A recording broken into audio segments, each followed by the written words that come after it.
আপনারা কি জানেন ঘোর কলিযুগের অজানা রহস্য? কেমন হবে ঘোর কলিযুগ? কলিযুগের আয়ু হলো 4,32,000 বছর। কলিযুগকে 4টি পর্যায়ে ভাগ করা হয়েছে। প্রথম পর্যায়ে মানুষের আয়ু হবে 100 বছর পর্যন্ত, দ্বিতীয় পর্যায়ে আয়ু হবে 50 বছর, তৃতীয় পর্যায়ে 25 বছর এবং চতুর্থ পর্যায়ে 12 বছর। আর সেই সময় 12 বছর বয়সের মধ্যেই ছেলেরা পিতা এবং দাদু হবে এবং 5 থেকে 7 বছর বয়সের মেয়েরা সন্তান প্রসব করবে। এই সব কথা লেখা আছে ভগবত পুরাণে।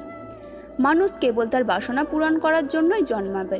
ফসল শেষ হয়ে যাবে, গোমাতার উচ্চতা হবে ছাগলের মতো। সব মানুষেরা কেবল মাংস খাবে। মানুষ ভগবানের প্রতি আর বিশ্বাস রাখবে না, তারা নাস্তিক হয়ে যাবে। আর কেবল পাপ ও অধর্মের পুজো হবে। এবং কলিযুগের শেষে যখন পাপ ও অধর্ম চরম সীমায় থাকবে, তখন ভগবান বিষ্ণু কল্কি অবতারে পৃথিবীতে আবির্ভূত হয়ে পাপ ও অধর্মের বিনাশ করবেন। আর যে সকল মানুষেরা ভগবানকে ভক্তি করবেন তারা একমাত্র কল্কি অবতারকে দেখতে পাবেন।